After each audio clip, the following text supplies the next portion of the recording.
भगवान महावीर की दृष्टि में मनुष्य की जाति नहीं, कर्म श्रेष्ठ है।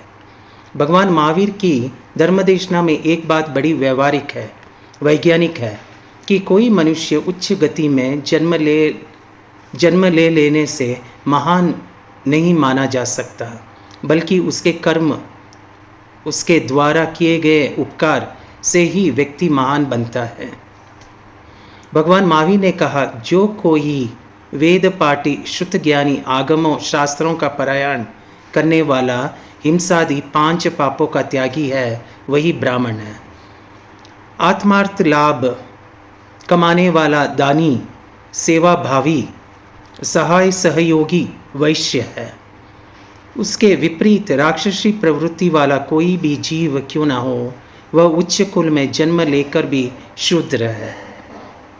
प्रभु महावीर के पूर्व 23 तीर्थंकर हुए थे, वे सभी क्षत्रिय थे। भगवान महावीर के 11 गणधरों में 11 के 11 पूरे गणधर और उनके 4400 शिष्य सभी ब्राह्मण थे।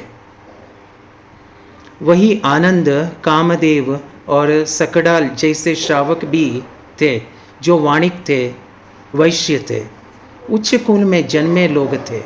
महावीर के शासन में जिन लोगों ने अपने आप को उच्चतम शिखरों पर पहुंचाने की पुरुषार्थ किया, उनमें हरिकेशी मुनि, मैतार्य मुनि, अर्जुन माली और चित्त और संभूति मुनि चांडाल जाति के थे। उस जमाने में महारानियों, राजकुमारियों, श्राविकाओं, साध्वियों में भी अपने ही लोग द्वारा बेच दिए जाने पर दासी बन चुकी चंदन बाला भगवान महावीर के पावन चरणों में इतनी महान आर्या बनी कि उनके नेतृत्व में 36,000 माँ सतियों जी का श्रमणी मंडल धर्म प्रचार करता था। एक बात जो हमें बार बार विचार करने पर मजबूर करती है, तो आश्चर्य में पड़ जाते हैं कि पुण्य श्रावक जैसे उच्चतम साधक का क्या इतना बड़ा बल था कि उसके सामने तत्कालीन शिखर पुरुष सम्राट श्रेणी बिंबिसारा भी झुकता था। शौरकारिक कसाई का कर्म देखिए कि जब उसे निरीह जीवों को मारने से वंचित किया गया, तो वह आटे के जीव बना कर उसकी हत्या करता था और घोर नरक का वासी बना। इसे अपभ्रंश में जसरथ चरिहु और कन्नड़ा में यशोधरा चरित्र वासी में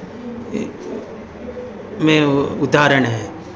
इसीलिए प्रभु महावीर कहते हैं उत्तराध्याय सूत्र में, मुंडित होने से कोई श्रमण नहीं होता, केवल ओमकार का उच्चारण करने से कोई ब्राह्मण नहीं होता, वन में वास करने से कोई मुनि नहीं होता, वल्कल धारण करने से कोई तापस नहीं होता, समता से श्रमण, ब्रह्मचार्य से ब्राह्मण, ज्ञान से मुनि और तप से तपस्वी होता है। भगवान महावीर कर्म सत्ता को मानने वाले महापुरुष है। वे कहते हैं कि संसार में कोई ऐसा ईश्वर नहीं है जो आपको आपके द्वारा किए गए पापों का बिना दंड दिए निवारण कर दे। जो पाप करेगा वह निश्चित रूप से भरेगा। हमारे सर्वसाधारण समाज में भी एक कहावत प्रसिद्ध है कि जैसी करनी वैसी भरनी।